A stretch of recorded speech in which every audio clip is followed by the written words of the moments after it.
Graça e paz, queridos, bom dia. Amém. Alegria, né? Esses dias têm sido maravilhosos para nós, um alimento fresco, vindo da parte do céu para nós, e nós louvamos a Deus pelo privilégio, né? Essa é a palavra, privilégio, essa oportunidade que temos tido da parte do Senhor. Vamos orar nesse tempo, nesta manhã? Senhor, nós te louvamos, te bendizemos, te glorificamos. Todas as coisas, Senhor, vêm do Senhor, voltam para o Senhor. Toda honra, toda glória sejam dadas a Ti. O Senhor está no meio dos louvores que foram cantados. O Senhor é o centro da palavra que será pregada. O Senhor está no centro das nossas orações. O Senhor é visto em tudo. O Senhor é entronizado entre os louvores da Tua igreja. Senhor, fala a Tua palavra viva aos nossos corações, que o mesmo Deus que ensina também nos instrua a aprender, e não apenas a aprender, mas a frutificar daquilo que será ensinado, que não fique apenas nos nossos ouvidos, mas vá ao nosso coração e que dê fruto na estação correta. Amém. Senhor, nós te agradecemos pela preciosa vida do Jamê. Te louvamos a Deus por esse tempo que estamos juntos aqui, Senhor, e que o Senhor continue cobrindo a vida dele com sabedoria, com unção, com saúde, que o Senhor continue protegendo sua família, suas filhas, seu filho, seus netos, que em nome do Senhor Jesus Cristo, ele continue sendo, ó Pai amado, esse dispenseiro do Teu Evangelho, da Tua Palavra, e que continue, ó Pai amado, em nome do Senhor Jesus, temente a Ti, e nos trazendo, Senhor, esses presentes, esses manjares que vêm do céu, para nos alimentar segundo a Tua boa vontade. Nós Te louvamos, Deus, por esta manhã, por esses dias tão especiais que tivemos, em nome do Pai, do Filho e do Espírito Santo de Deus. Amém e amém.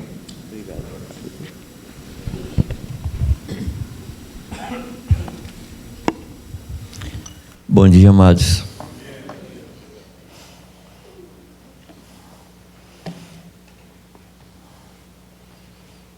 Antes de começar a falar, eu queria reafirmar sobre esse livreto aqui que eu comentei. Esse livreto é para evangelismo. Para evangelismo. Então, seria interessante que você levasse um tanto para distribuir para pessoas pelas quais você está orando. E o nome do livro que está aqui é O Maior Força do Universo.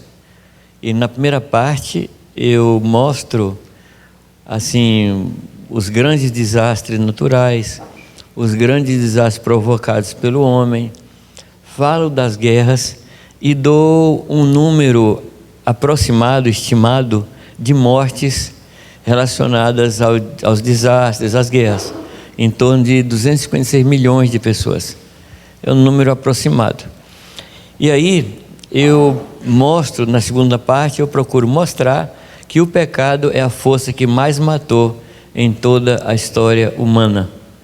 E no final, eu mostro que há uma força maior que o pecado, que é o perdão de Deus, que anula tudo. E aí, termina aí. Daí, você que continua falando para a pessoa para quem você deu o livro.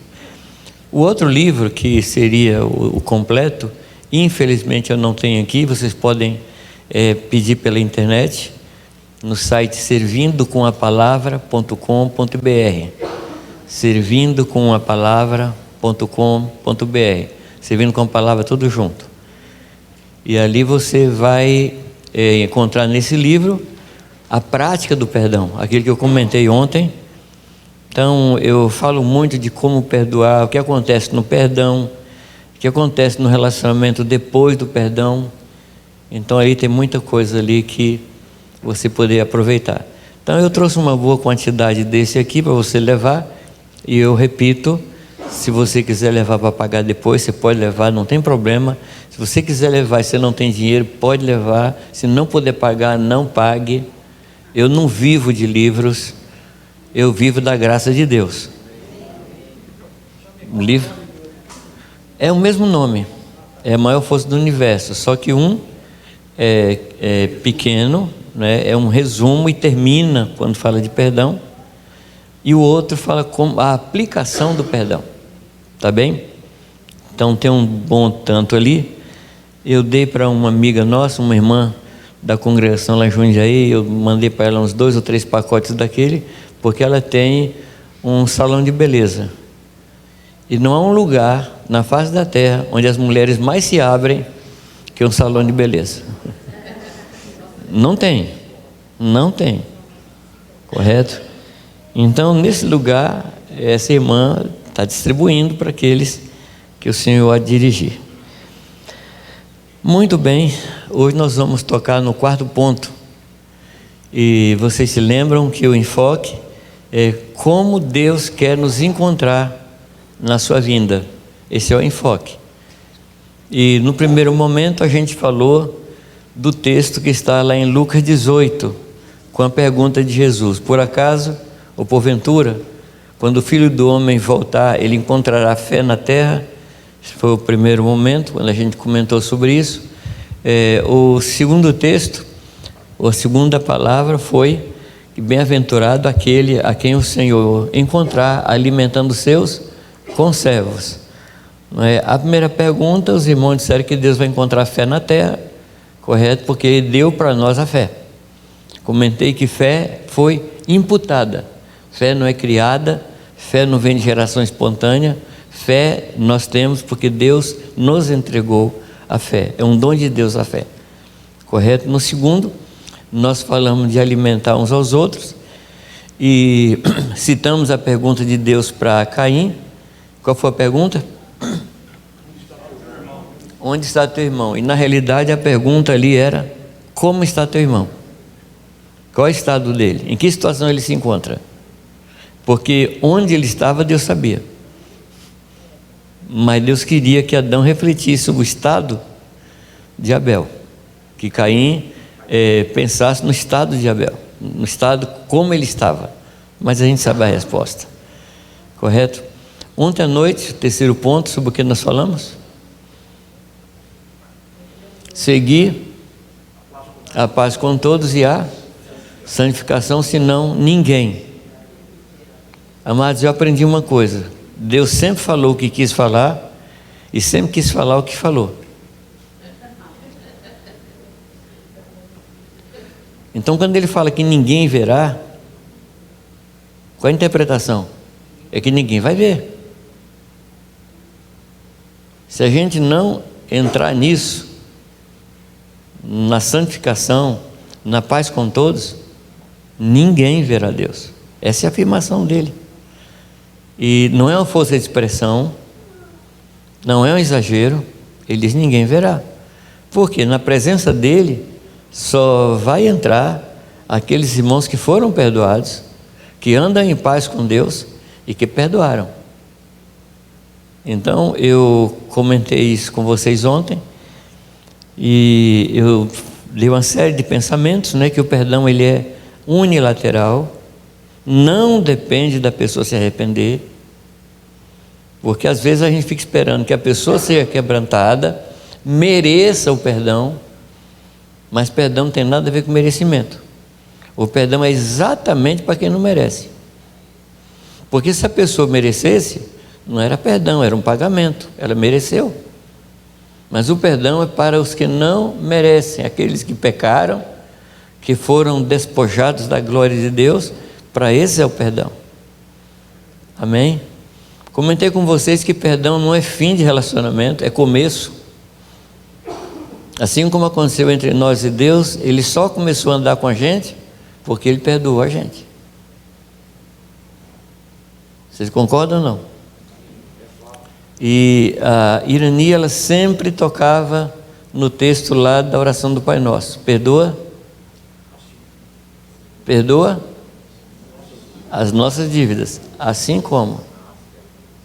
Ou seja, nós estamos dando liberdade a Deus para não nos perdoar. Nós estamos fazendo um contrato com Deus. Deus, é o seguinte: se eu não perdoar, o Senhor também não me perdoe. É isso que Ele está dizendo, correto? O perdão, ele liberta primeiro quem perdoa e depois quem é perdoado. Pode ser que a pessoa que você perdoou nunca vai saber que você perdoou. Ainda que a gente fique com aquela tentaçãozinha de chegar perto da pessoa e falar: te perdoei, viu? Antigamente, não sei se vocês se lembram, entendeu, que havia na igreja assim, aquelas filas de gente para pedir perdão, né? Lembra disso? Não? Era um costume que a gente tinha na década de 80, principalmente no dia da ceia, fazer aquela fila dos irmãos perdoar um ao outro e tal. E normalmente o pastor era o mais perdoado. Claro, porque era o que mais pecava, né? Então o perdão não depende da atitude do outro, o perdão é unilateral. Comentei que o perdão não tem nada a ver com sentimento. Perdão não tem nada a ver com lembrança ou esquecimento. O perdão diz respeito a você não permitir que o que você sente em relação àquela pessoa interfira na sua relação com ela. Uma coisa é você ter tristeza por aquilo que ela fez, mas outra coisa é você caminhar com ela apesar do que aquilo que ela fez. Amém? Muito bem. Primeiro dia nós comentamos sobre a situação que nós estamos vivendo. Comentamos como o inimigo tem procurado destruir os dois organismos que mais mostram Deus na face da terra, que é a família e a igreja. E ele está destruindo a igreja, a família, para poder destruir a igreja. Porque ele não pode tocar em Deus, ele toca na obra-prima de Deus, que é o ser humano. E ele não tem essa possibilidade de tocar no Senhor. Então ele vem e tenta tocar em nós. Correto? Então, nós precisamos fortalecer as nossas famílias. Nós precisamos voltar o nosso olhar para as famílias e cuidar delas.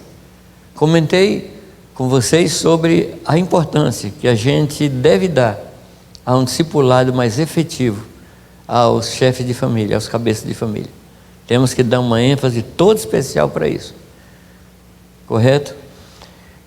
Eu não comentei ontem, nem anteontem, mas eu já comentei aqui diversas vezes que todo grande empreendimento de Deus passa pela família.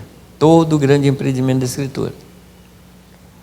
Quando Deus cria o mundo, Deus chamou um casal. Claro que no primeiro momento não era um casal, era um homem com a mulher dentro. De onde foi que Deus tirou a mulher? Então era um homem com a mulher dentro.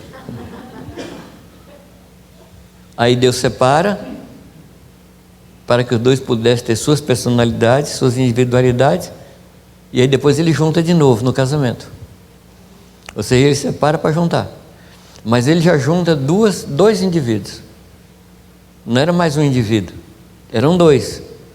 E o casamento só tem sucesso se a gente mantiver a individualidade. Então o casamento não é perda de identidade, é afirmação de identidade. Então cada um de nós é diferente da esposa da gente. É verdade que vários irmãos já me procuraram dizendo assim: Jamil, eu tenho problema sério em casa, porque minha esposa não pensa igual a mim.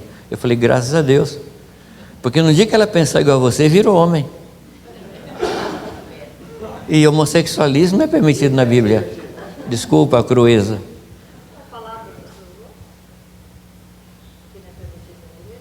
Homossexualidade não é permitido. E mulheres que chegam para mim e falam: meu marido não pensa igual a mim. Eu falei: graças a Deus. É por isso que nós amamos, é por isso que nós estamos casados, porque somos diferentes. Há muito custo, amados, eu entendi que diferença não é pecado, que diferença é só diferença. Diferença não passa disso. E a gente quer homogeneizar. A unidade não é homogeneização. Unidade significa pessoas diferentes trabalhando juntos para a glória do Senhor. Isso é unidade. Tem nada a ver com todo mundo ser uniforme. Não é isso, né? Mas qual a importância da família? Deus começa tudo a partir de família. Quando o mundo está perdido, Deus levanta um homem em sua casa. Quem se lembra? Noé. E diz que Noé construiu a arca para a salvação da sua família. Então a ideia que eu estou tentando vender para os irmãos é que cada casa será um lugar de salvação no bairro onde mora. E para mim esse é o princípio de igreja na casa. O princípio de igreja na casa não é mudança de local de reunião. Igreja na Casa fala de estilo de vida, onde o homem como homem pastoreia a sua casa, pastoreia, ora, abençoa e evangeliza. Então a família evangelizando. Mas tem um detalhe que eu queria salientar, quando Deus faz a arca, quando termina a arca que Noé fez, a arca é fechada de fora para dentro. Lembra disso? Não. Deus fecha a arca e a arca é calafetada. Lembra não? Por dentro e por fora. Significa que nós temos que ser calafetados para não permitir que nada da casa em termos de santidade saia, nem a gente permita que qualquer coisa em termos de pecado entre. Então tem que ser calafetado por dentro e por fora. Tá certo? O terceiro homem seria Abraão. Deus chama Abraão para sair da parentela e ir para uma terra que ele iria mostrar. E no capítulo 12 ele fala, ele dá a promessa, que porque em ti serão benditas todas as famílias da terra. No capítulo 18 ele explica como é que isso acontece. Ou seja, o projeto de Deus era abençoar toda a família da terra. Ou seja, Deus estava pensando na sua família aqui hoje. Você sabe não? E naquele dia Deus estava olhando para você e sua casa. Ele falou, o Abraão, anda direito aí, porque eu estou querendo abençoar o Ovídio. Você lembra, né? Você sabe que Deus estava pensando em você, né, Ovídio? Naquele dia lá. E aí no capítulo 18, Deus fala, deixarei eu de falar ao meu amigo Abraão alguma coisa que estou prestes a fazer, se referindo à destruição de Sodoma e Gomorra? E diz assim, visto que eu tenho separado e sei que ele vai ordenar sua casa, fazer seus filhos andar por si, depois dele. Depois dele significa depois da morte de Abraão, mas também fala depois de, no sentido de imitação de vida. Para que eu faça vir, através dele, o que eu prometi. E o que ele prometeu? Abençoar todas as famílias da terra. Então, quando Abraão colocava a sua casa em ordem, ele dava ao Senhor possibilidade de abençoar as famílias da terra. Então, nosso papel não é abençoar as famílias da terra, isso é tarefa de Deus. Mas nossa tarefa é criar o canal para Deus usar a nossa família para abençoar as famílias. E no capítulo 18, não é mais família, é nação. O que é uma nação? É uma família que cresceu muito. Então você pode trabalhar com a sua família assim, já com um projeto nacional, porque é assim que vira uma nação. Então aí está a casa de Abraão servindo a Deus. Depois você vai encontrar, deixa eu passar aqui um tanto de páginas da Bíblia, você vai chegar no livro de Neemias, capítulo 44, capítulo 45 de Jeremias, mostra por que Israel foi para o cativeiro, e uma das razões, porque a presença de Deus não havia mais nas casas. E as mulheres sacrificavam a rainha dos céus. E Jeremias, durante 23 anos, a partir dos seus 11 anos de idade, ele começa a profetizar de manhã até de noite, chamando o povo para voltar ao Senhor arrependido. Mas chega um dia que as mulheres chegam para Jeremias e dizem, por acaso, quando sacrificamos incenso ao Senhor dos céus, porventura não nos faltava pão na casa? Mas quando nós começamos a sacrificar incenso à rainha do céu, nunca mais faltou pão. Então nós queremos dizer a você, Jeremias, que nós vamos continuar. E porventura, nossos maridos não estão conosco nisso? E aí eles vão para o cativeiro. Passa o tempo do cativeiro, eles voltam. E voltam liderados por Neemias. E as portas queimadas, os muros caídos começam a ser restaurados. E qual é a estratégia que Neemias usa? Cada família construindo de frente da sua casa. Essa é a estratégia. Esse é um princípio, amados. Todo grande empreendimento de Deus passa pela família. Correto? Qual é o último versículo da Bíblia, do Antigo Testamento? O espírito de Elias virá e ele converterá o coração dos pais aos filhos e dos filhos aos pais, a fim de que eu não fira a terra com maldição. Às vezes eu encontro pessoas fazendo ato profético para quebrar a maldição. Amados, a maldição só será quebrada com a conversão de pai para filho e de filho para pai. Porque foi através de uma família que entrou a maldição, e vai ser através da família que a maldição deixará de existir nas nossas vidas, na vida dos nossos parentes e amigos e vizinhos. Amém? Você se lembra como é que começa o Novo Testamento? Mateus? Genealogia. Fulano é filho de fulano, que é filho de fulano, que é filho de fulano. Afirmação da posição da família na história da humanidade e mostrando a importância que Deus dá à família.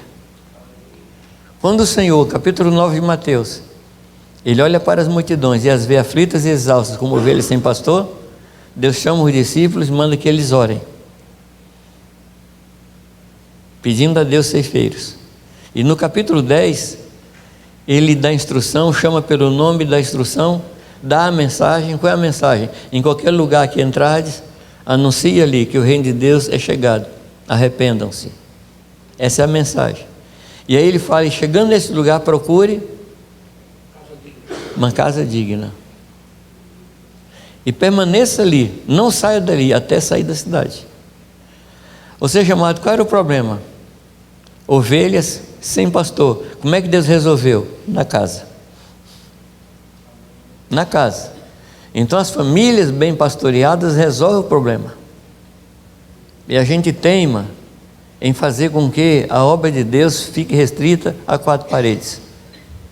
E aí a gente não reclama, ou pelo menos não deve reclamar, porque a gente não atinge os resultados que precisa atingir. E eu estou falando aqui, amado, tudo isso que eu estou falando se refere à igreja na casa. O nome disso é igreja na casa, que não é uma reunião, é um estilo de vida, é uma forma de viver, tem a ver com transferência de local de reunião. Tá bem? Caminhando um pouco mais, dá uma olhadinha no livro dos Atos e percebam comigo a importância da família na formação da igreja. Eles partiam o pão de casa em casa, correto? Aí você vai caminhando pelo livro de Atos, você vai perceber a importância. Paulo chegava numa cidade e ia para o aquário, sinagoga, era o lugar onde Paulo pescava, mas ele tratava do peixe não era na sinagoga, era nas casas. É lá que ele tratava do peixe, é lá que ele cuidava do peixe. Você vai se lembrar de uma fala de Lídia, quando ela se converte na beira do rio, ela diz uma palavra para Paulo que eu acho impressionante, parece que ela tinha ouvido a Jesus, porque ela diz, se você achar que a minha casa é digna, vai para lá, e lá começa a igreja. Casas dignas. Então nós temos que criar casas dignas, para que Deus venha ali e converta as pessoas ao nosso redor. Lembrem-se também que no capítulo 15 de Lucas, quando fala das 3 perdas, do filho que se perdeu, da dracma que se perdeu, da ovelha que se perdeu, o achar, o recuperar essas coisas, abençoa os vizinhos, alegrem-se comigo.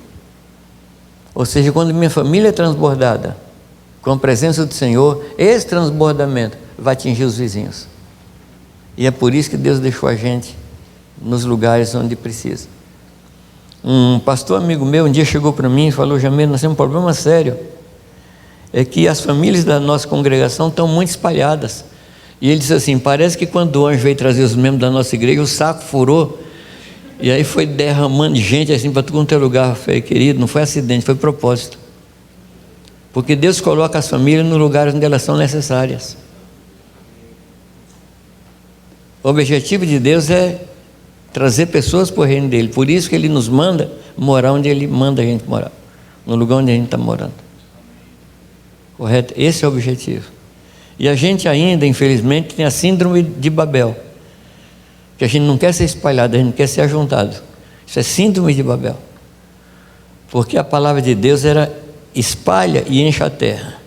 A palavra diz que a glória do Senhor cobre toda a terra, mas ele diz que a terra será cheia do conhecimento da glória. E como é que a terra pode ser cheia do conhecimento da glória? Quando os glorificados saírem anunciando a glória de Deus. Aí a terra vai ser cheia do conhecimento, e não somente de uma constatação, mas será cheia do conhecimento. Correto? Aí você vai caminhando pelo livro de Atos, e aí vamos saltar vários livros, aí vamos chegar lá no final de Apocalipse. O que acontece no final de Apocalipse? Um casamento. Um casamento. Então, amados, eu ouço dizer para vocês que o centro da Bíblia é a mensagem para as famílias. É o centro da Bíblia. Isso, aí se lembra que o grande projeto de Deus é formar uma família de muitos filhos semelhantes a Ele. Esse é o projeto. Então, o que está no coração de Deus é a família. Por isso que eu insisti com os irmãos que nós precisamos urgentemente evangelizar e discipular os homens da igreja. Aí as mulheres podem perguntar assim: e as mulheres que vivem sozinhas, elas têm que estar embaixo da cobertura de uma igreja na casa, porque o projeto de Deus é fazer o solitário habitar na família. E nós temos que criar essa condição, criar ambiente para Deus trazer as pessoas solitárias para a igreja, a partir de uma casa. Amém? E para fechar essa parte, eu queria lembrar 2 textos com vocês. O primeiro texto é a carta de Pedro. O segundo texto é a carta de Tito. A carta de Pedro, ela começa falando da nossa origem, do nosso destino, do cuidado que nós temos que ter para não sermos contaminados com os deuses deste século. E ele mostra para nós que nós somos peregrinos. Nós somos peregrinos e habitamos em tendas, porque nós não somos daqui. Nós não somos daqui. Eu brinco dizendo, amados, que nós somos a única planta que tem raiz para cima. A nossa seiva, o nosso sustento, a nossa comida vem de cima. A gente não recebe nada aqui de baixo. Pelo menos não deve receber. Não deve receber. E Deus nos colocou aqui como família para isso. Então, igreja na casa, eu repito, não é mudança de local de reunião, é uma forma de viver. Amém? Mas voltando para Pedro, uma carta tremenda. E aí Pedro chega num ponto que dá a nossa identidade e o nosso trabalho. Capítulo 2, versículo 9. Vós, porém, sois raça eleita, sacerdócio real, nação santa, povo de propriedade exclusiva de Deus, a fim de proclamar. Então você vê aqui a sua identidade e a sua profissão, a sua identidade e seu trabalho, anunciar as virtudes daquele que nos chamou das terras para a sua maravilhosa luz. Depois disso, no próprio capítulo 9, versículo 19 em diante, vai mostrando como o Senhor sofreu, vai falando da paixão de Jesus Cristo, e Ele nos dá a ideia que nós não podemos achar isso estranho, porque esse é o nosso chamado. Nós somos chamados para o sofrimento. Esse é o nosso chamado. A gente não gosta de sofrimento, claro, eu também não gosto. Minha vocação não é para ser faqui, dormir em cama de prego e comer gelete. Eu não tenho vocação para isso. Mas nós temos uma cota de sofrimento aqui nessa terra. Esmurrar o nosso corpo, nos abster das coisas que são lícitas, mas que não são morais, não são certas, não são corretas. Nós temos que nos abster dessas coisas. E aí ele fala de Jesus, como ele reagia. Sendo injuriado, não injuriava, sendo ameaçado, não ameaçava, mas se entregava ao reto juiz. Interessante que não fala que ele se entregava ao advogado, ele se entregava ao juiz, ou seja, ele colocava a causa dele diante do Senhor para que ele fosse julgado. Está no capítulo 2. Agora, ele vem discorrendo sobre isso tudo. Quando entra no capítulo 3, de que ele fala? Vós mulheres, igualmente a quê, amados? Igualmente a Cristo. E aí ele mostra como a mulher deve agir em meio aos conflitos que acontecem na casa. Igualmente, ter a mesma reação, ter a mesma forma de reagir que o Senhor Jesus Cristo teve. E no versículo 7, ele fala semelhantemente aos homens. Ou seja, amados, Pedro vai falando de um nível estratosférico. E ele desemboca onde? Desemboca na família. Porque todas as coisas só podem ser transformadas a partir da transformação da família. Então não é por acaso que ele começa a falar da vida de família, exortando-nos aos homens para que vivamos com entendimento a vida comum na casa, lembrando que nós somos herdeiros da mesma graça de Deus. Ou seja, amado, antes de ser marido e mulher, nós somos irmãos. E eu tinha um grande problema. Deus me curou, porque na hora da ceia lá, a gente tinha aquele negocinho, deixa eu consertar aqui com quem está brigado comigo. E eu ficava olhando assim para a igreja para ver se tinha algum problema com alguém, e não olhava a pessoa que estava do meu lado, principalmente aquela baixinha, né? Aí você passa por cima assim, olha. Mas o meu principal problema é a minha relação com minha esposa, é a nossa relação com a esposa, correto? Então nós temos que consertar ali, nós temos que edificar uma vida cristã ali. Eu acho que quando a palavra fala de confim da terra, eu acho que não está falando tanto de geografia, mas está falando de dificuldade. E o lugar mais difícil que a gente tem para ser crente é dentro de casa, porque lá a gente solta a barriga.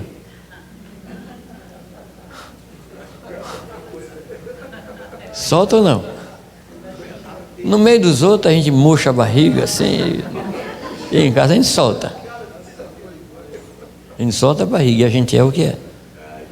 Eu nunca fiquei impressionado que as pessoas me considerassem homem de Deus, mas eu sempre desejei que ele, olhando para mim, dissesse: já é um homem de Deus.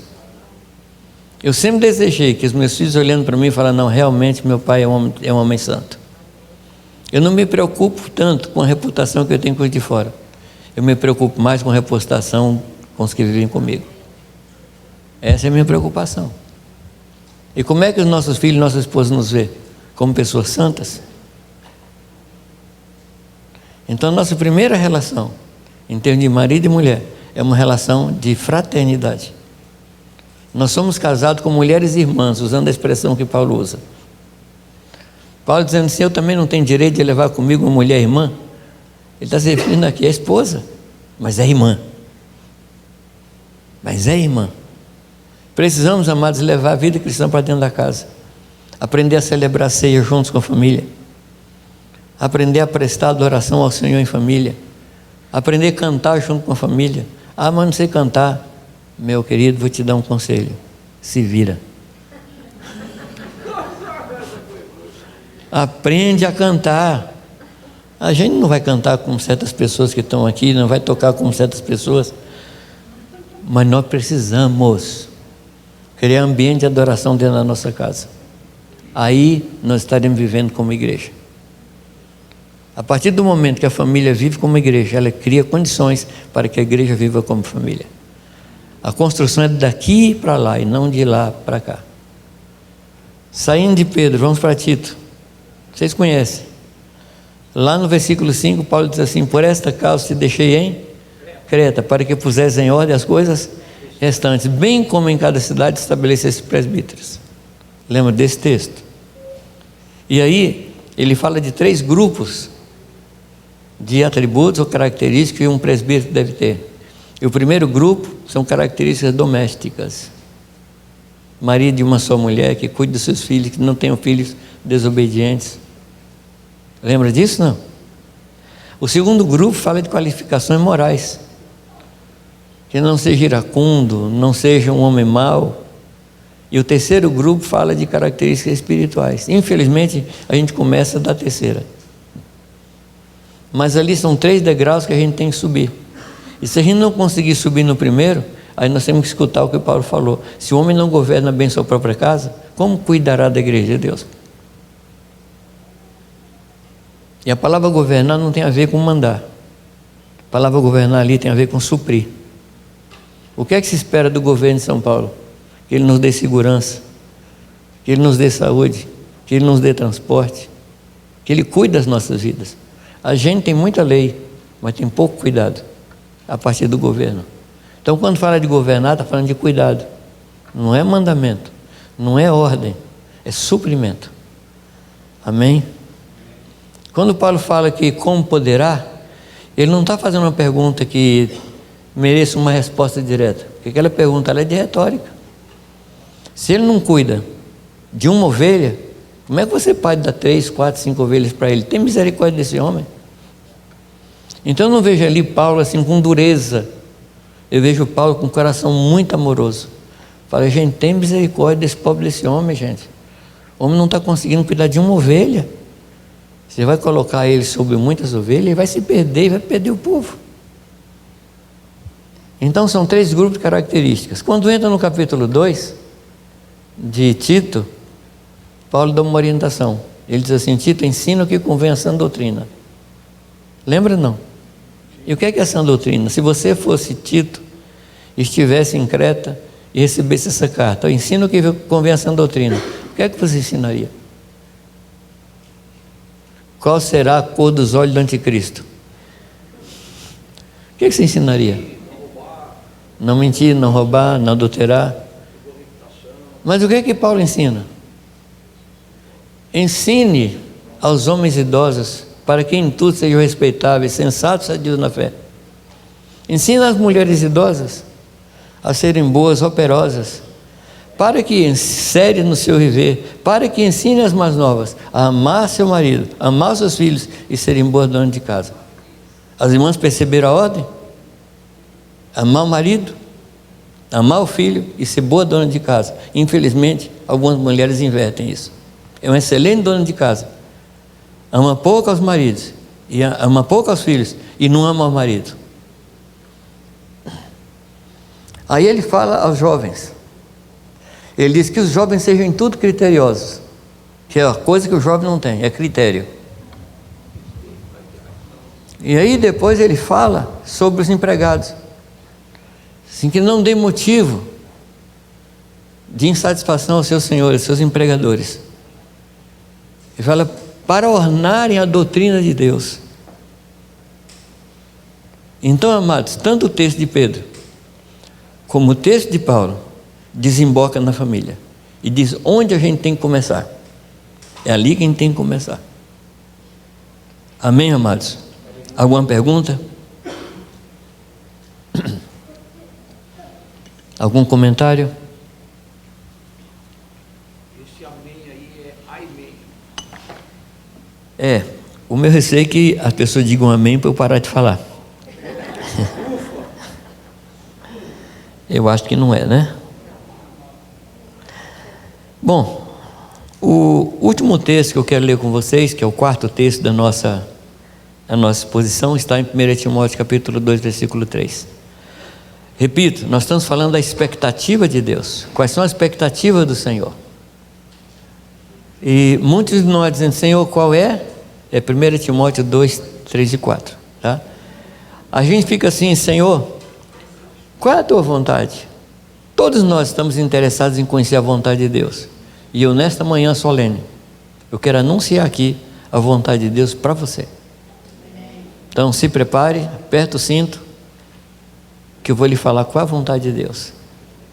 Porque a vontade de Deus é que nenhum homem se perca, mas chegue ao pleno conhecimento da verdade. Essa é a vontade de Deus. Deus não fez o homem para o inferno. Deus fez o homem para a glória dele. O homem vai para o inferno porque a xereta entrou num lugar onde não deveria entrar. Porque Deus, como eu disse, Deus não preparou o homem para o inferno. Deus preparou o homem para viver na sua glória. Amém? Então esse texto aqui fala disso, que nenhum homem se perca e que chegue ao pleno conhecimento da verdade. Amados, verdade não é um conceito, verdade é uma pessoa.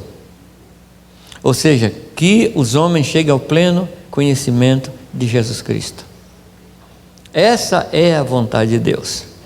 Agora, queridos, o texto de 1 Coríntios 9,16, ele diz assim, se anuncio o Evangelho, não tenho de quê? Me gloriar, pois sobre mim pesa essa obrigação. Eu estou citando 1 Coríntios 9,16. Pesa sobre mim o que, amados? Isso pesa sobre você também, não? E ele fala, ai de mim. Ontem à noite nós falamos de um outro ai, né? E aqui é o segundo ai. Ai de mim, se não anunciar o Evangelho. Com isso aqui, amados, a gente desmonta aquela tese que só os evangelistas pregam o Evangelho. Eu não sou evangelista. Eu já comentei com os irmãos há tempos atrás que eu tenho 3 grandes defeitos. O primeiro defeito é que eu sou mineiro. O que é o mineiro? O mineiro é aquele que deixa como está para ver como é que fica. Não se envolve, fica de longe olhando, não se mistura, desconfiado. Eu sou mineiro. O segundo defeito que eu tenho é que eu sou tímido. Sou muito tímido. Eu aprendi a tratar com a timidez. Eu aprendi a controlar a timidez. Mas você quer me ver perdido? Me leva para uma festa de casamento, alguma coisa assim, onde eu não sei o que fazer. Inclusive lá em casa, as meninas têm uma aposta entre elas.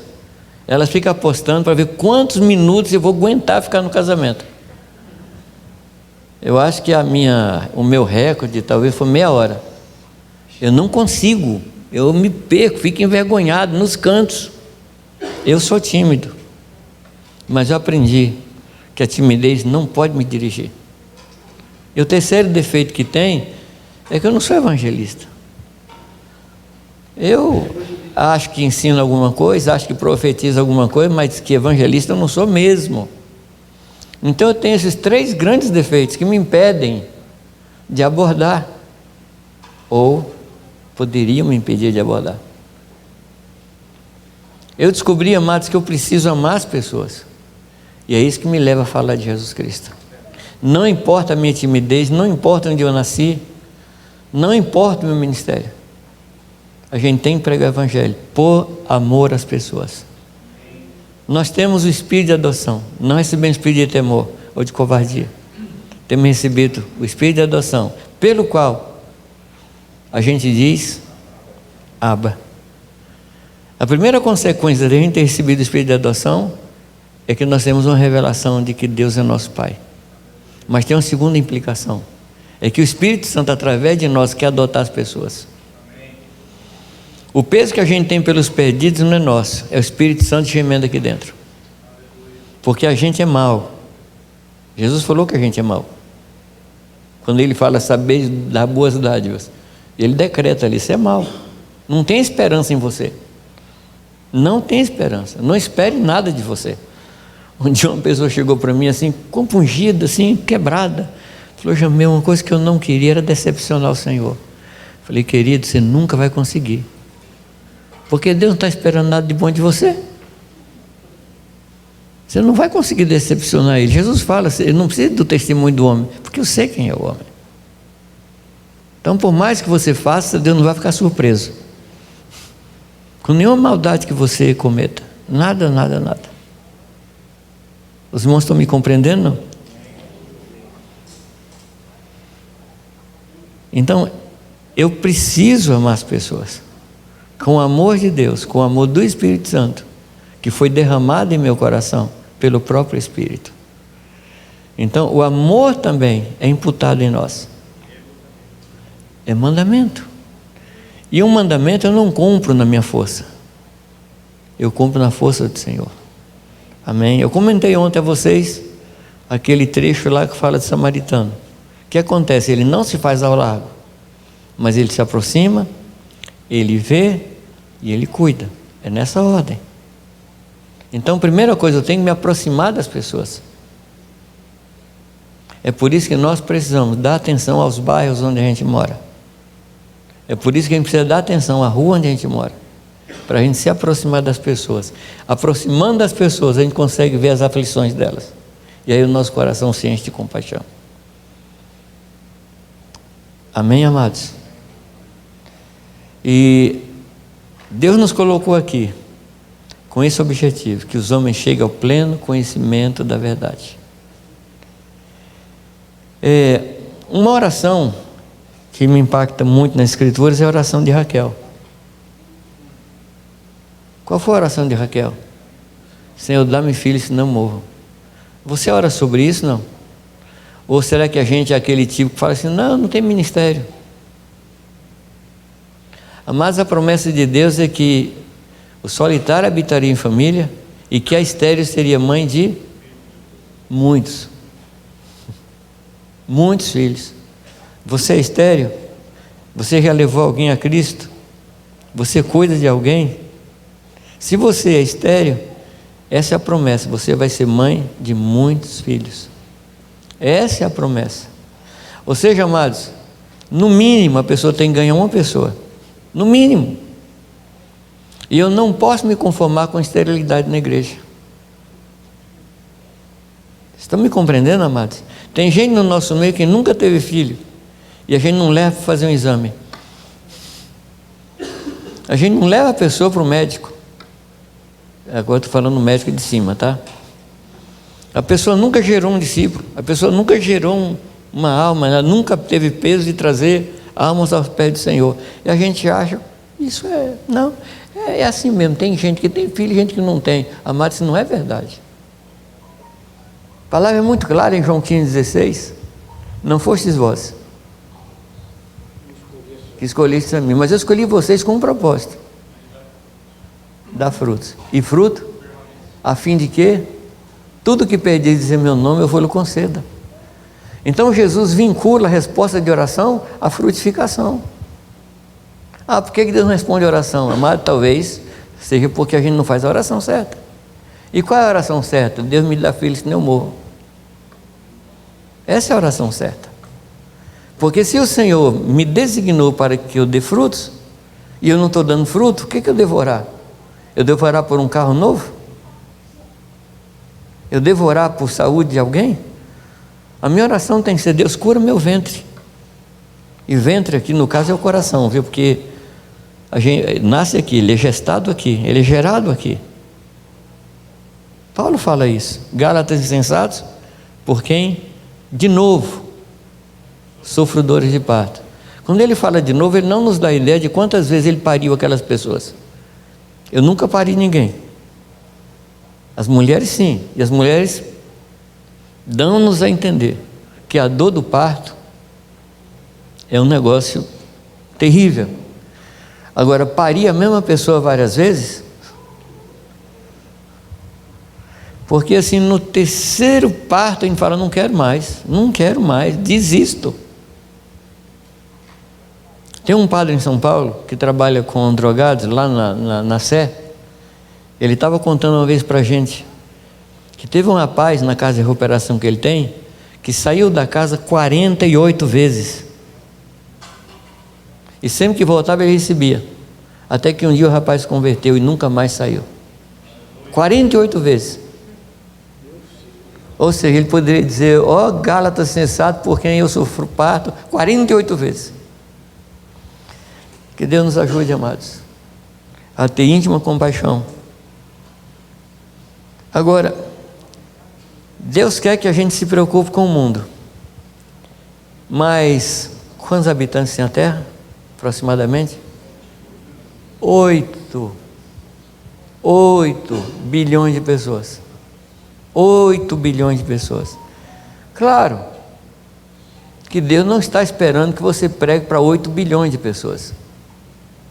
Mas Deus espera que você pregue para o padeiro, para o leiteiro, para o frentista do posto, para seu amigo, para seu vizinho. Vontade de Deus é que nenhum se perca. Mas aqui vem a pergunta: todos vão se salvar? Infelizmente não. E a pessoa não se salva por 2 motivos básicos. O primeiro é que ela vai ouvir o Evangelho e não vai aceitar. E aí, amados, o problema é dela. O segundo motivo pelo qual a pessoa não é salva é porque não ouve o Evangelho. Porque nós não pregamos o Evangelho. Aí o problema é nosso. Se ela ouviu e não quis, o problema é dela. Não haverá requerimento da parte de Deus do sangue em minhas mãos. Mas se eu não preguei o Evangelho e a pessoa não foi salva, porque como ouvirão se não há quem pregue? E como pregarão se não forem enviados? Porque como está escrito: quão formosos são os pés daqueles que sobre o monte anunciam as boas novas, que dizem em Sião: o teu Deus reina.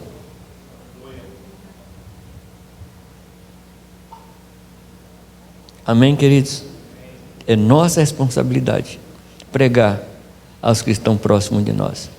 E quando o Senhor fala de proximidade, a gente de novo pensa em termos de geografia. Um dia um homem chegou para Jesus, um metido sábio, e pergunta: Senhor, quais são os mandamentos? Quer dizer, ele faz uma sabatina com Jesus. Jesus fala que a gente ame a Deus sobre todas as coisas e ao próximo. Aí ele fala assim: olha, ó.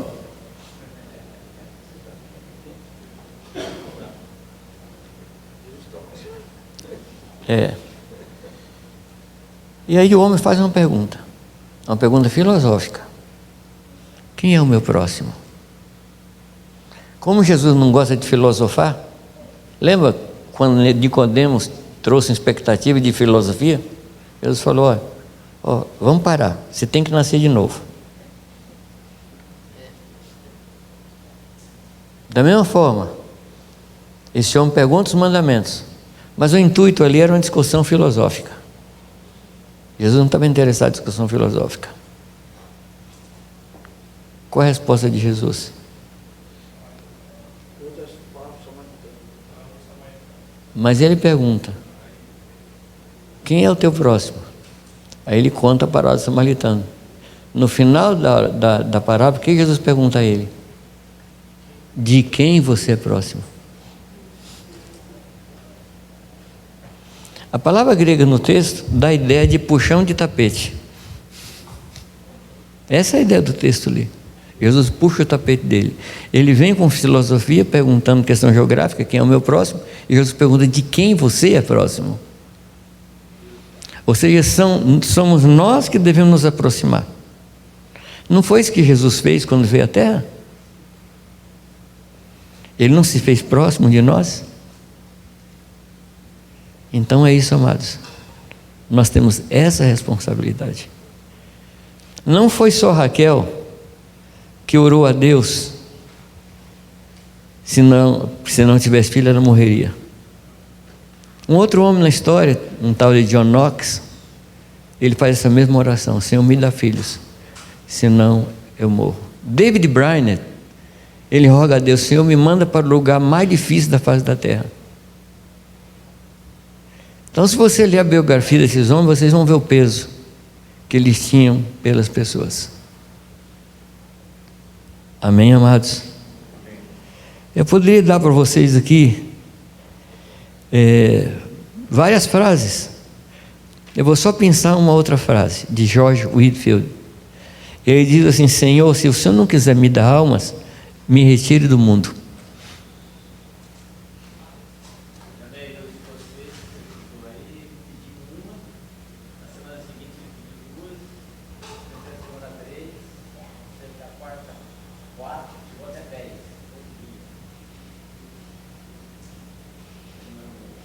É inconcebível, amados, que pessoas que conviveram com a gente, ou no posto, ou na padaria, ou no mercado, que a gente chegue diante de Deus e ela vá para o inferno e a gente entra no reino de Deus. É injustiça da nossa parte. É injustiça. Vocês concordam ou não? Pessoa com a qual a gente viveu e a gente não anunciou o Evangelho. A não ser que você creia, como algumas pessoas me abordam, dizendo assim: e aquelas pessoas que nunca ouviram o Evangelho, Deus não vai dar um jeito? Eu digo que sim, Deus já deu um jeito. Enviou o único cordeiro que Ele tinha. Esse foi o jeito que Deus deu. Porque a gente acha que se a pessoa não conhece o Evangelho, Deus vai dar um jeito de salvá-la. Porque Deus é amor. É tão amoroso que mandou o único filho dele para morrer.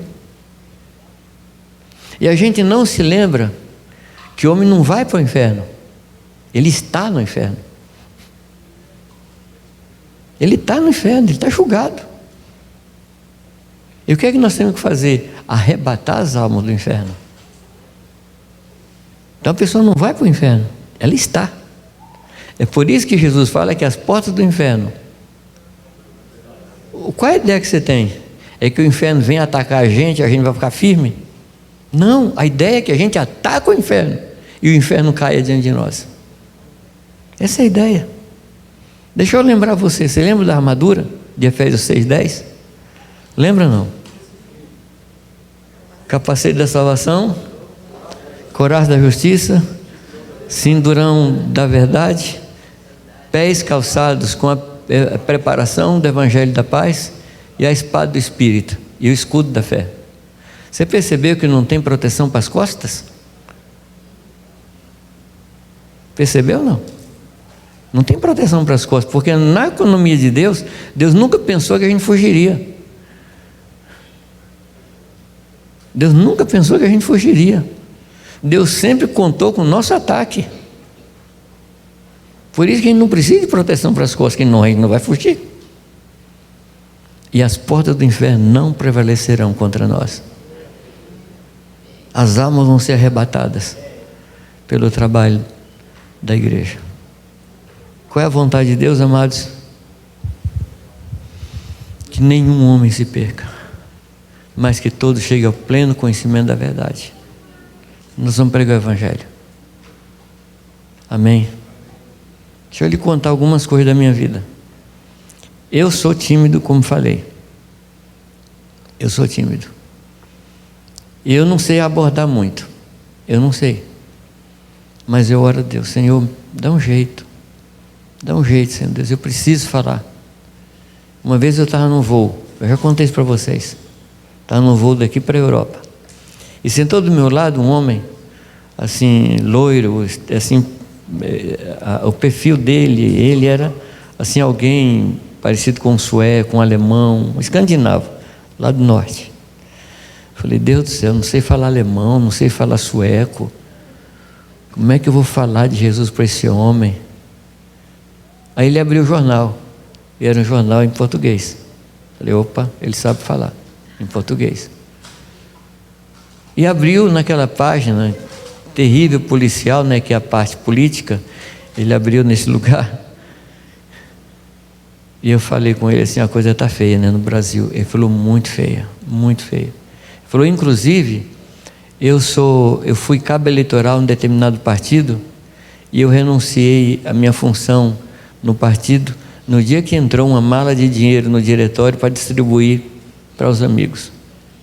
Naquele dia, eu renunciei à política, não quero nada, e me mudei para Portugal. E eu falei, pois é, rapaz, não tem jeito para o Brasil não. O único jeito do Brasil é voltar para a monarquia. Ele olhou para mim assim, você está doido? Eu falei, não, eu creio totalmente nisso. E inclusive monarquia absoluta, nem parlamentarista. Ele falou, como? Eu falei, o Brasil precisa reconhecer Jesus Cristo como rei. Aí ele assustou assim, aí tive uma conversa boa naquele voo. Outro dia eu parei num posto de combustível do lado de Jundiaí, chegando em Jundiaí, aquele posto ali, Lago Azul, ali na Bandeirantes. Parei ali para comprar um pão. Aí um menino me atendeu. Falei, que pão bonito, não? Ele falou, o nosso pão aqui é muito bom, muito bonito.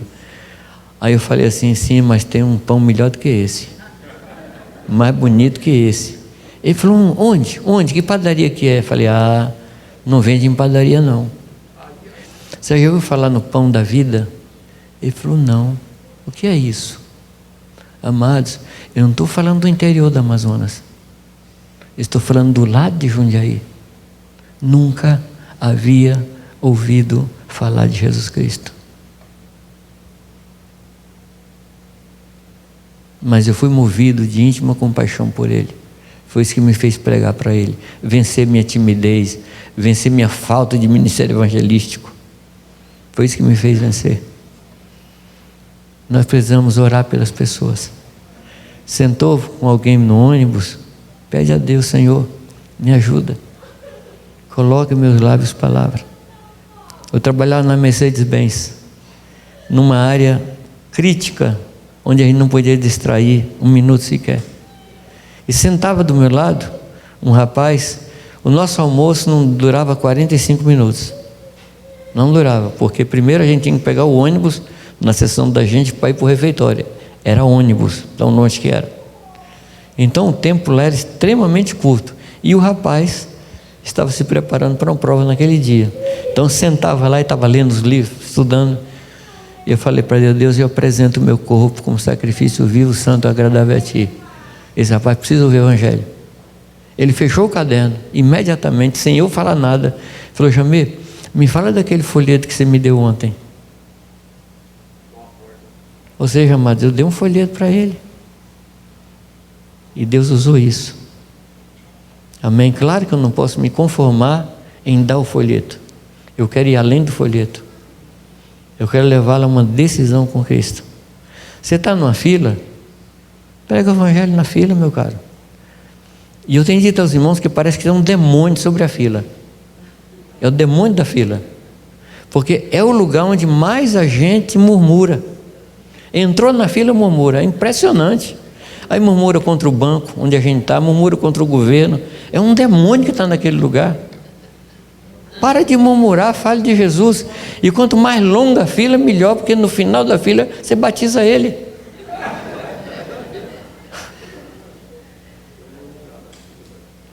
A fila as pessoas puxam conversa, sim ou não?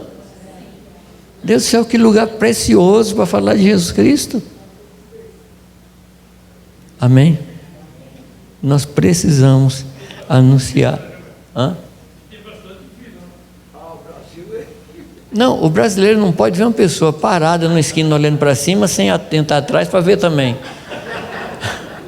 Parece que é assim, ir de fazer filas, né? E a gente tem que aproveitar. Tem que aproveitar. Deixa eu tocar no ponto que eu falei ontem. A Marisa está fazendo algumas perguntas, permita, Marisa. Assim, como saber que eu perdoei a pessoa? Você vai saber que você perdoou quando a lembrança daquela pessoa, daquilo que ela lhe fez, não lhe causar mais tristeza. Aí você sabe que você perdoou. Entendeu? Teve um rapaz que me feriu muito em Jundiaí. A minha filha havia ganho um piano lá da tia. Um piano antigo, um piano bom. Mas o piano chegou num estado que não dava mais afinação.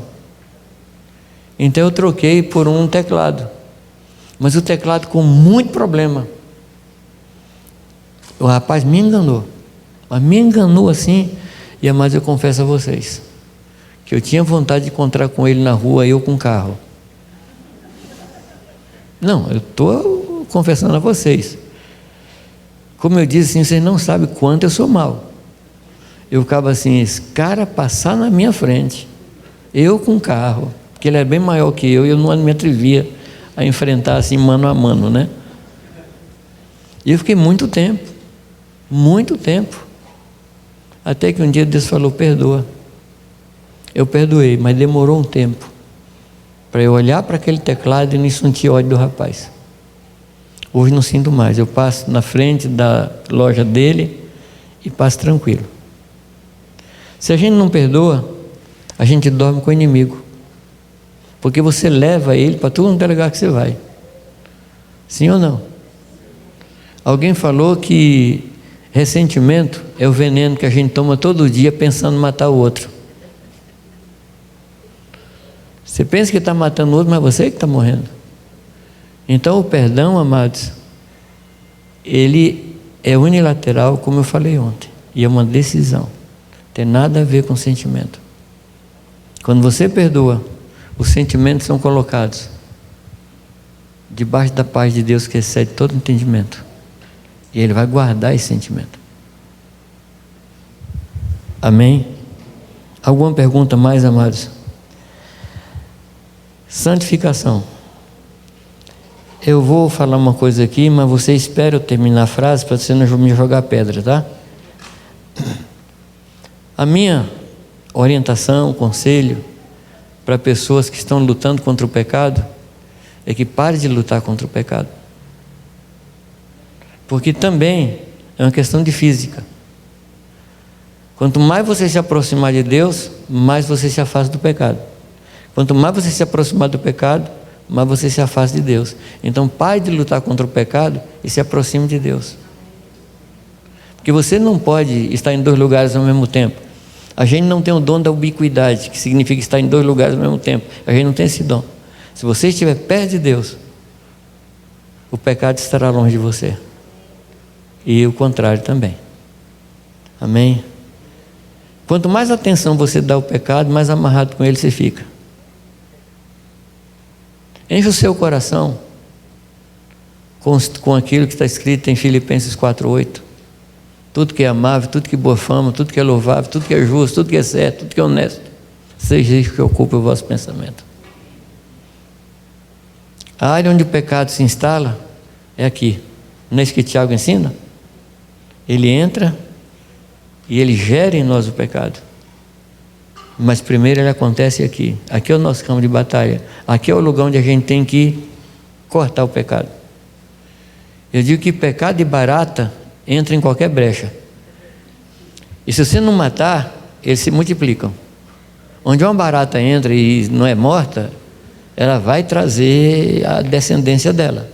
Pecado é a mesma coisa. Tem que ser tratado. E mais uma coisa eu digo, que aquele que confessa tentação, não vai confessar pecado.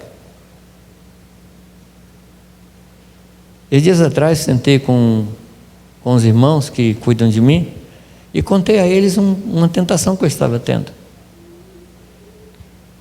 E eles me perguntam: Meio, como é que você está naquela área? Eu falei: estou bem. Como é que você está? Isso é cuidado.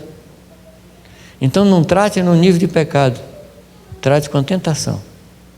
Chama os irmãos, conversa com os irmãos, fala que você está embaixo dessa luta e se aproxima de Deus. Amém? Aproxima o seu coração, enche o seu coração de coisas boas, pensamentos amáveis, de boa fama, justos, lícitos, honestos, que agrada ao Senhor, que louva ao Senhor. Paulo deu ali para a gente a dica para escapar do pecado e para escapar da ansiedade, que é o assunto do texto ali. Até aqui alguma pergunta?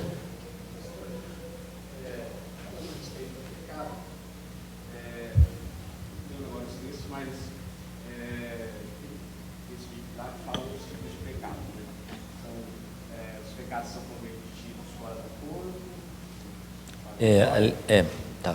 E os pecados que nós cometemos. Agora sim, falando de uma forma geral, também tem um texto bíblico que fala que aquele que é nascido de Deus não vive pecando. Uhum. Assim, a todo tempo, a todo momento. Então, quando o pastor fala desse tipo de pecado, seria aqueles pecados involuntários, né? São isso, né? Antes de tudo, a gente tem que pensar que não existe pecado involuntário. Não há. Todo pecado é produto de uma decisão. Assim como a instrução da CIPA. Sabe o que é CIPA, né? CIPA, Comissão de Segurança. Qual é um dos pensamentos da CIPA? Acidente. Tá. O que diz o pessoal da CIPA? Que acidente não acontece, ele é provocado. Você não calibra o pneu do carro e capota o carro. O problema não foi o pneu, foi você.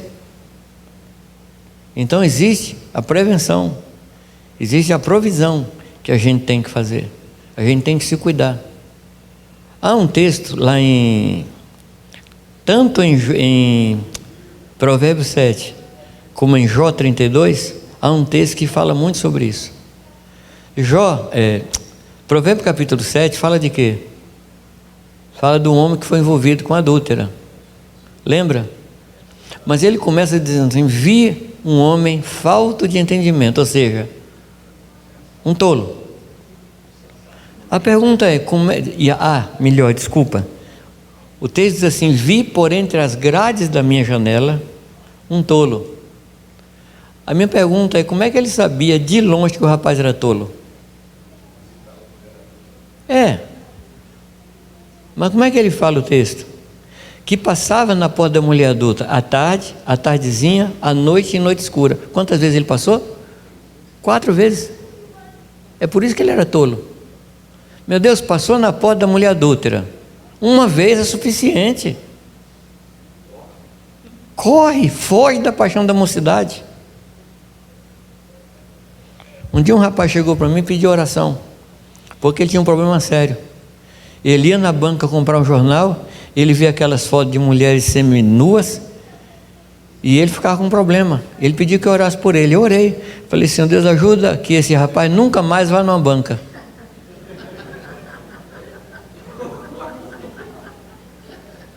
Sabe que ali é perigoso? Muda de rua. Isso é fugir da paixão da mocidade. Eu sei como minha resistência é forte, igual a casca de ovo. Sabendo disso, amados, eu tenho que me precaver.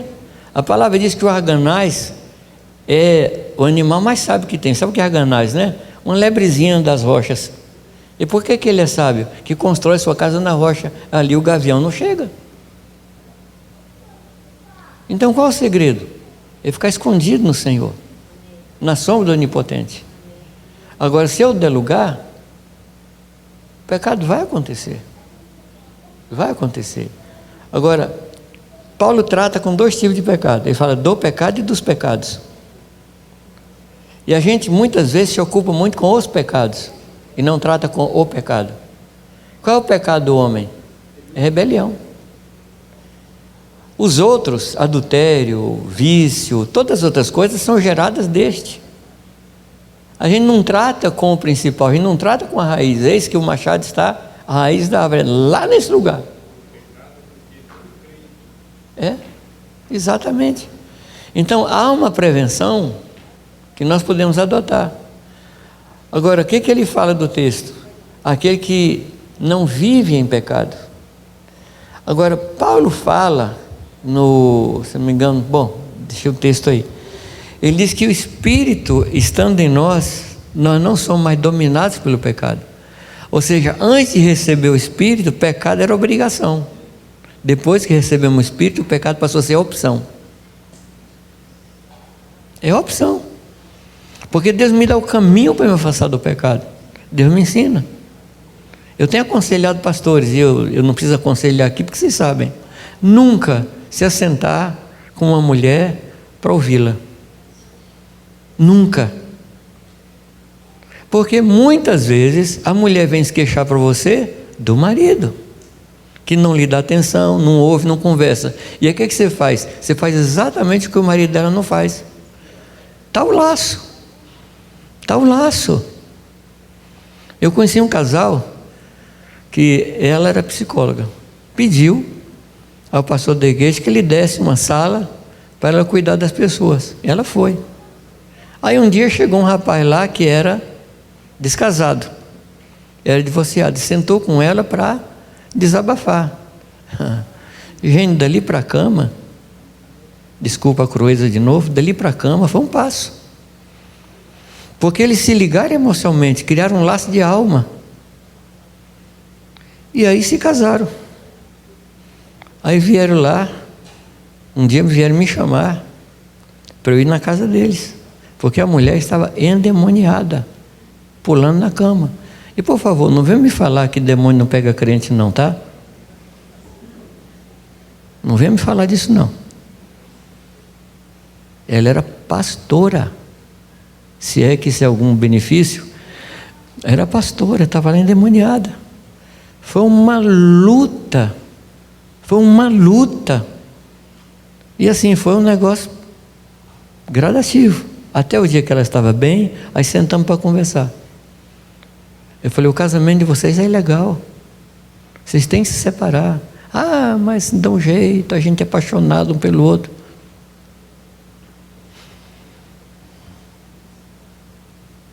Eu falei, o casamento de vocês é ilegal. Sabe o que ela saiu dizendo por ali? Que eu joguei eles na rua da amargura. Eu falei, para com isso, eu não estava nem na rua quando vocês pecaram. Não tem nada a ver comigo não. Vocês estão na rua da amargura, e quem colocou vocês lá não foi eu não, foi vocês. A gente gosta de transferir pecado, né? Tem dó. Tem dó. Então, o texto diz, amados, que o pecado já não tem domínio sobre mim. Agora, a gente está sujeito ao pecado? Claro. Claro, a gente não está naquele lugar onde não peca mais. O Senhor nos libertou do poder do pecado. O Senhor nos libertou da condenação do pecado. E o Senhor vai nos livrar da presença do pecado. Amém?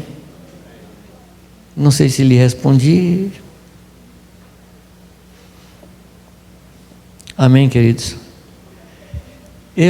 Tem alguma pergunta mais nessa área aí? A gente pode avançar? Eu queria que você abrisse sua Bíblia em Romanos capítulo 12. Aí você vai precisar abrir mesmo, tá? E se você não trouxe a Bíblia, como é aquele versículo lá? Senta perto de um crente. Decore esse versículo, tá? Gente, serve. Mas assim, é um problema que eu tenho. Porque eu estou aqui vendo você no celular. E eu não tenho certeza nenhuma que você está lendo a Bíblia ou está mandando mensagem no WhatsApp. Mas eu tenho jeito de saber, viu? Eu tenho jeito de saber. E não vou falar qual é. Romanos, capítulo 12.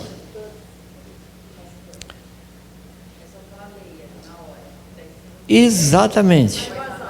Exatamente. A pessoa demorou.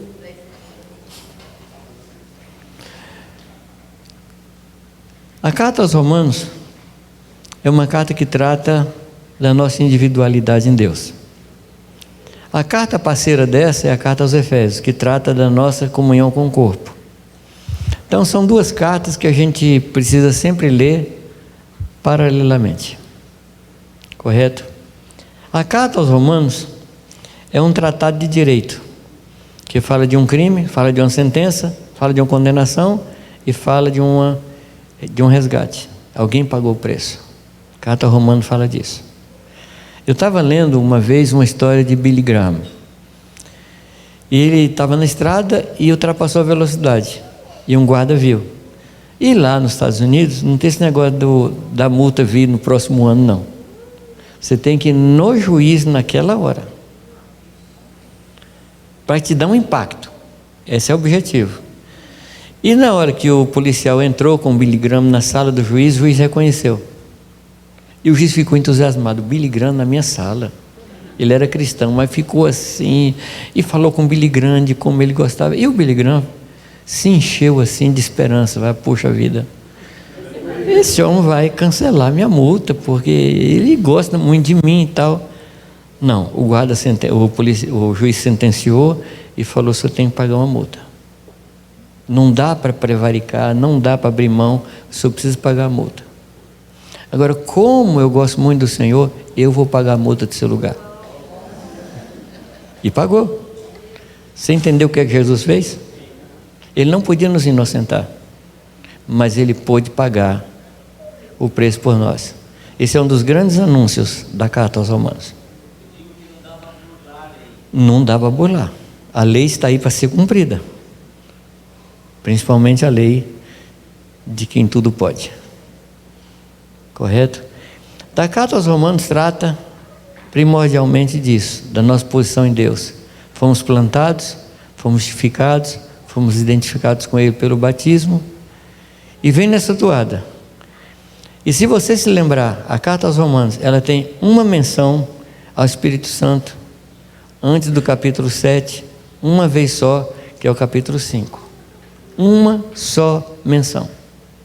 E ele vem fazendo aquela declaração maravilhosa para nós, capítulo 6, nossa identificação com Ele, aí entra no capítulo 7.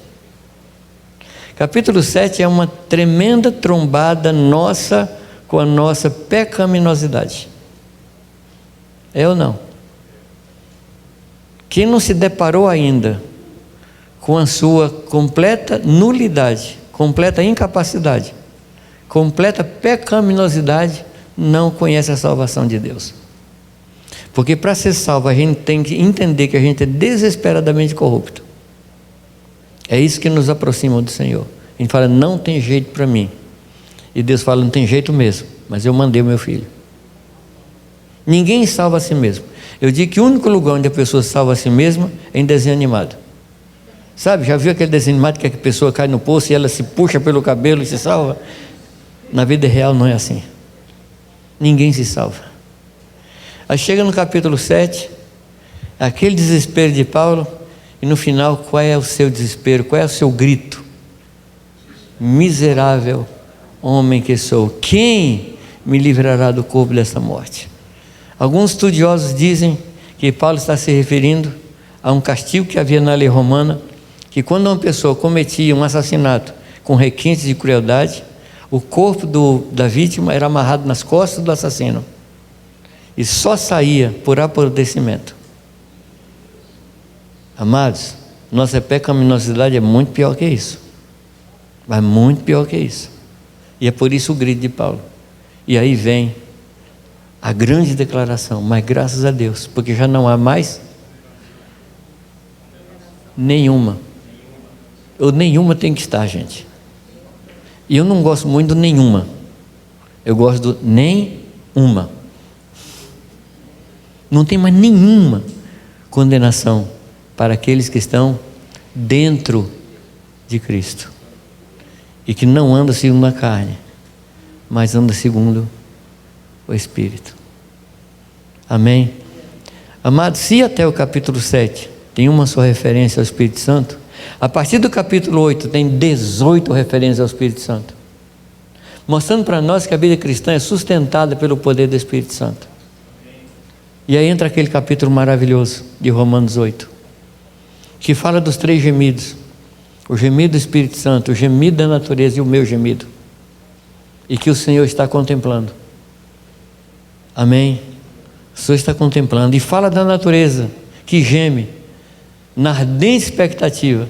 Eu estava analisando a palavra expectativa, uma palavra muito engraçada, que fala assim de alguém que está na pontinha dos dedos do pé olhando por cima de um muro.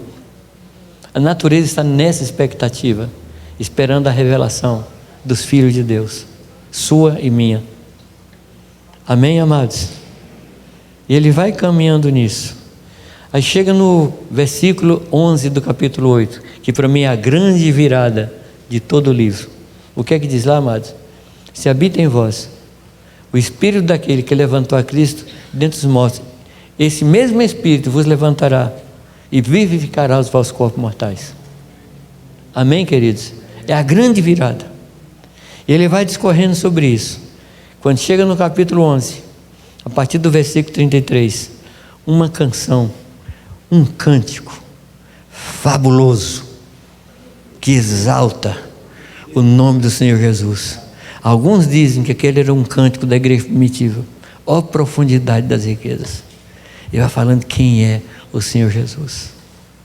E é em cima desse clima que ele fala: rogo-vos, pois, irmãos, pelas misericórdias de Deus, que apresenteis os vossos corpos como sacrifício vivo, santo e agradável a Deus, para que experimenteis a boa, a perfeita e agradável vontade do Senhor.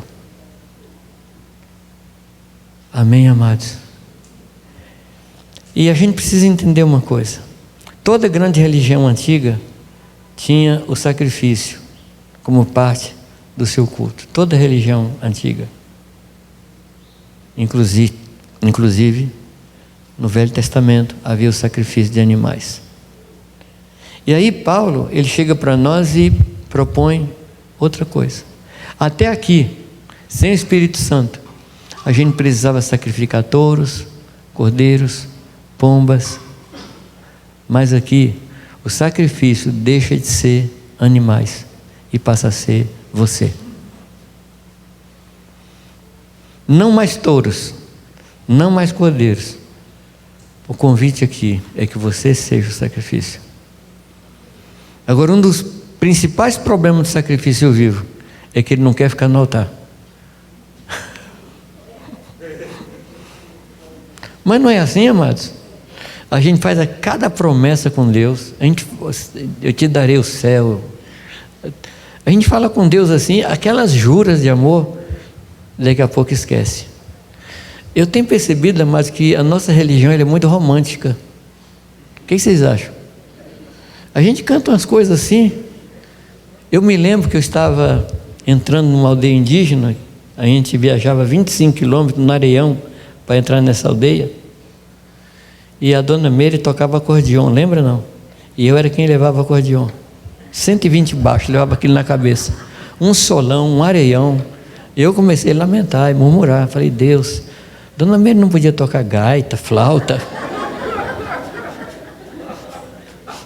Não, verdade, falei, Deus do céu. Mas aí eu pensei, bom, ela podia tocar piano de cauda, seria pior. E eu nessa lamentação, nessa luta minha, embaixo do sol, embaixo do acordeon, na areiona, eu lembrei que uns dias antes eu estava no monte, um gramado lindo, uma noite maravilhosa, uma lua brilhante. Eu disse, para onde o Senhor mandar eu irei. É isso que eu estou falando a vocês. A gente é muito romântico. Vocês concordam ou não? Eu irei contigo até o fim. Os outros podem negar o Senhor, eu porém nunca te negarei. Eu acho que Jesus olhou para ele e fez assim.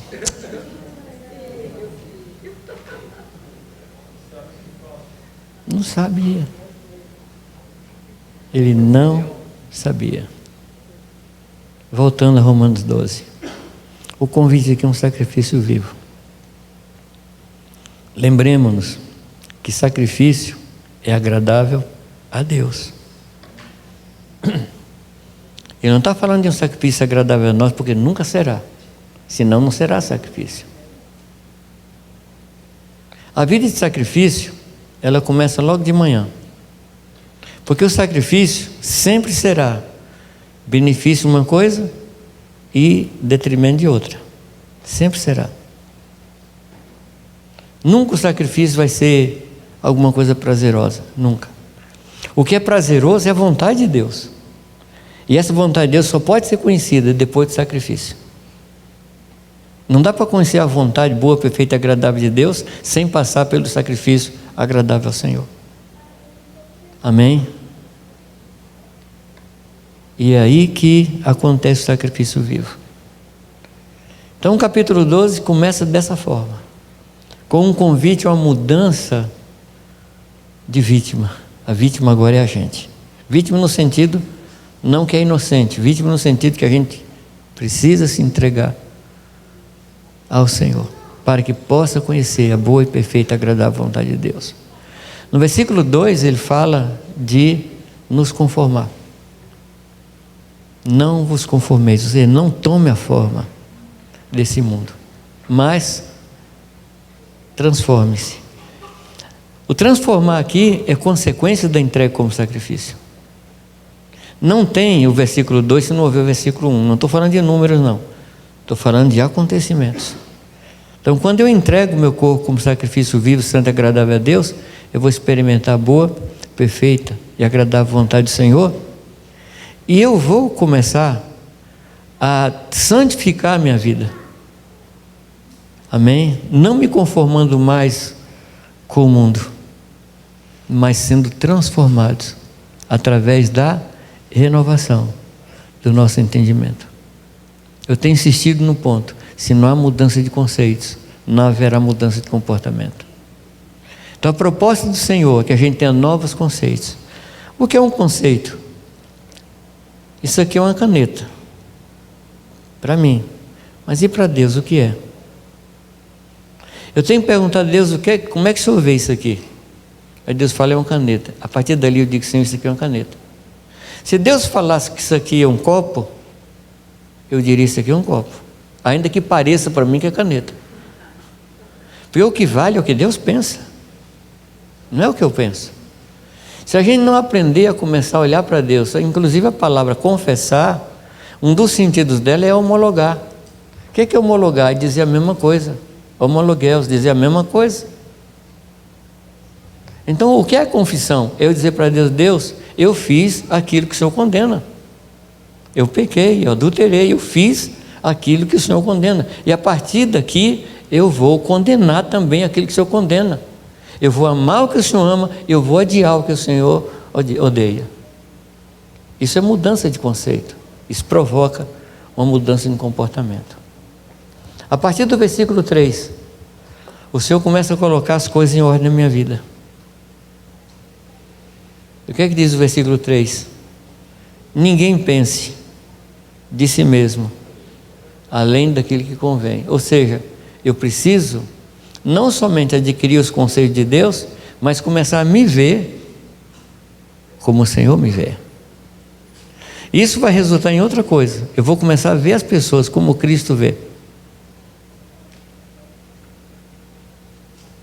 Amém? Então ele nos chama a ter uma reflexão sobre nós a partir de Deus. Como é que Deus me vê? Deus me vê como um santo, como um homem perfeito, como um homem com ministério. Como é que você se vê? Gente, eu não sei se também aqui se fala, aqui em Agudos, mas eu já ouvi gente falar assim: você pensa que eu sou santo? Não aqui em Agudos, mas eu não sei se as pessoas falam aqui também isso. Irmão, você sabe que eu não sou perfeito, né? Já viu isso? Não. Mas o que é que o Senhor fala? Não. Ele diz que nós somos santos. Santidade não tem nada a ver com o que eu faço. Tem a ver com o que Jesus fez. Se Ele me fez santo, eu sou o quê?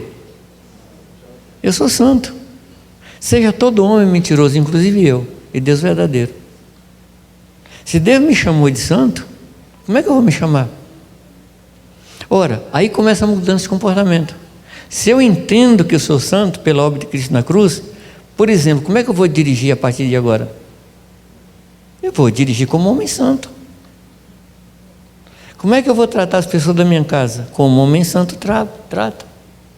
A palavra diz que eu sou perfeito. Sim ou não? Lembra ou não? Primeiro ele diz assim: não que eu tenha já alcançado ou obtido a perfeição, mas uma coisa faço, é que esquecendo das coisas que atrás de mim ficam, eu prossigo para o alvo da soberana vocação em Cristo Jesus. E logo depois ele diz: e nós que somos perfeitos?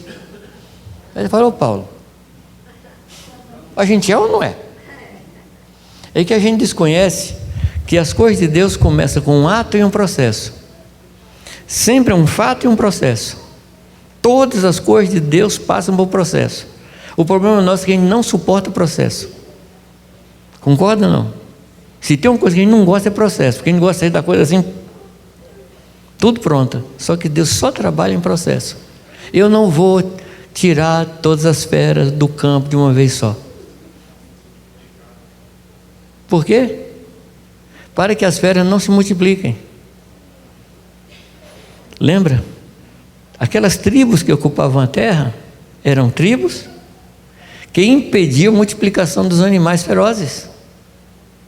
Se o Senhor tirasse as tribos, todos os animais ferozes multiplicariam, acabaria com o povo. Então ele passou a tirar uma nação por ano para ver um controle ecológico. Conosco também é assim. Você acha que se Deus fosse tratar de tudo na sua vida, você suportaria? Não. Ele vai tratando por áreas. E se você prestar atenção, você vai perceber em qual área você está trabalhando naquela época. Você vai perceber. E se você perceber, você vai tornar a coisa mais fácil. Não para Deus, porque Deus vai trabalhar do mesmo jeito. A patrola dele vem, mas se você compreender, você vai cooperar com ele. Amém? Voltando ao 3, não pense de si mesmo mais do que convém, mas pense segundo a medida da fé que Deus repartiu com cada um. E a partir daí, amados, Paulo mostra o que é o sacrifício vivo, santo, agradável a Deus. Até o capítulo 15, Paulo vai nos ensinando como nos relacionar, como servir, como cuidar. E isso é o sacrifício vivo. Sacrifício vivo não é um momento, é uma vida, é uma forma de viver, em que a cada dia eu me ofereço como sacrifício vivo. Eu deixo de cuidar de mim para cuidar da pessoa. Isso é sacrifício vivo. Amém? Eu deixo de procurar o meu bem e passo a procurar o bem para os irmãos. Isso é sacrifício vivo. Como eu disse várias vezes, a gente é muito romântico. Aí chega num culto, aquela canção maravilhosa, a gente levanta as mãos: Deus, eu te ofereço minha vida como sacrifício vivo, santo e agradável a ti. Chegou em casa, a pessoa pede um copo d'água. Você fala assim: você não tem mão não? Você não tem pé? Ué, cadê o sacrifício vivo?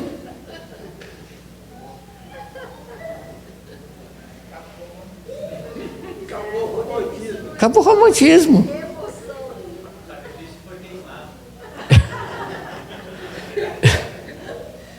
Ou a pessoa foi queimada. Eu tive uma experiência sobre isso, eu já contei para vocês também. Eu cheguei em casa, estava com sede, peguei um copo, me enchi de água, tomei a água e pus o copo em cima da pia. E o Espírito Santo me perguntou: quem vai lavar aquele copo?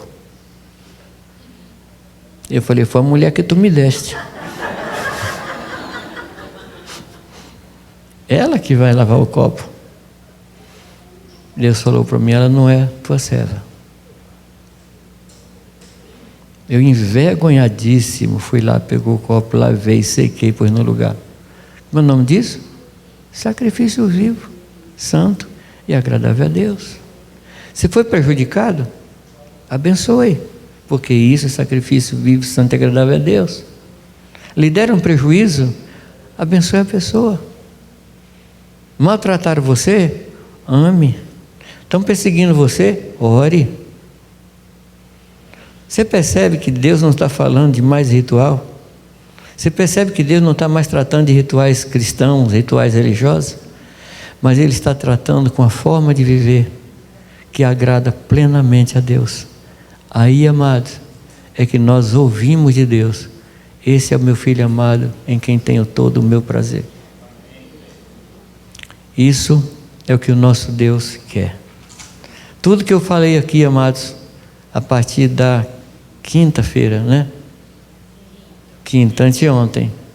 Tudo que eu falei aqui parte de oferecer o nosso corpo como sacrifício vivo, santo e agradável a Deus. Tudo parte disso. O nosso cuidado com os de fora, a nossa vida de fé, a nossa vida de andar em santidade, em paz com todos, a nossa vida de pregação do Evangelho, tudo parte deste ponto de Romanos capítulo 12. Amém? Fala.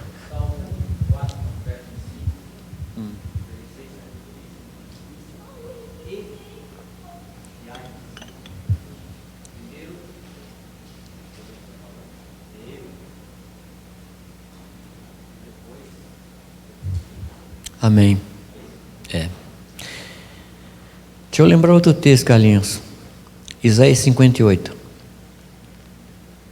Qual é a discussão ali? Religiosidade. Religiosidade. Isaías 58. E aí o Senhor fala assim: vocês acham que eu tenho prazer nas peças de vocês? Vocês acham que eu tenho prazer no jejum que vocês estão me oferecendo? Por acaso é esse o jejum que eu estou querendo? Ele fala: não, não é isso que eu quero. Qual é o jejum que eu quero? Que as cordas sejam cortadas daqueles que estão presos, que os famintos sejam alimentados por vocês, que vocês cuidem do outro, que vocês tirem o dedo injurioso do vosso meio.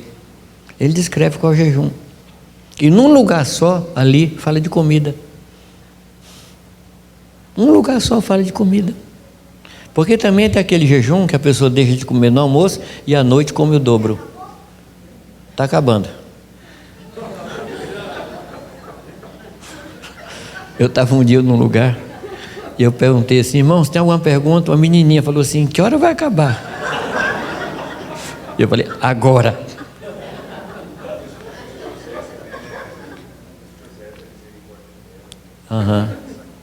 É.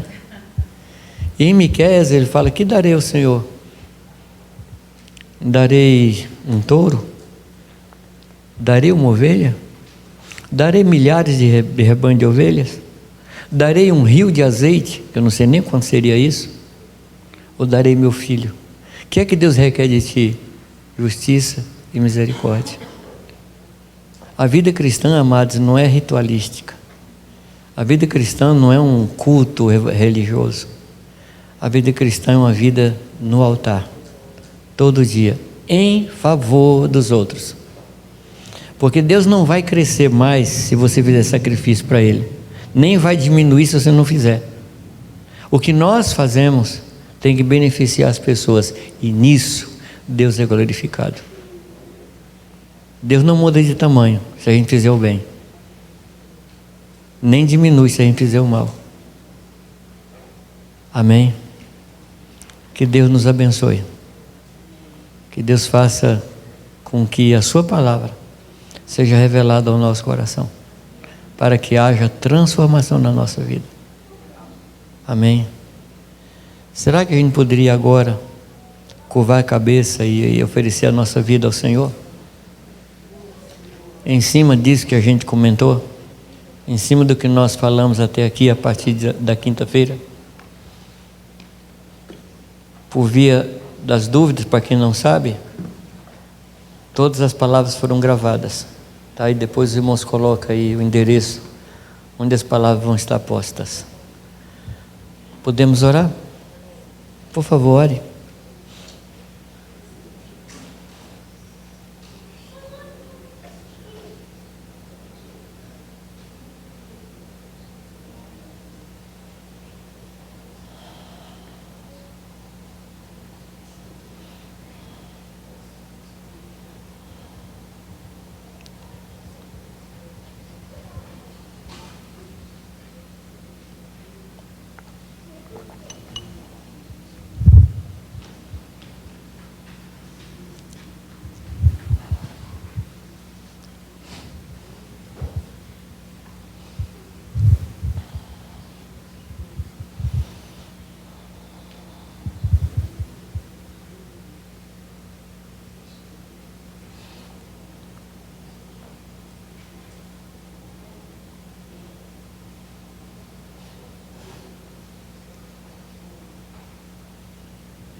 Deixa eu lhe pedir um favor. Na medida que você terminar de orar por você mesmo, queria que você se movimentasse para orar por alguém que o Senhor lhe dirigisse a orar. Você pode sair do seu lugar se quiser e ore com alguém, por favor. Vamos abençoar nossos irmãos. A vida cristã, ela é vivida com o apoio dos nossos irmãos. Amém? Você pode orar? Então você pode se levantar e orar com alguém?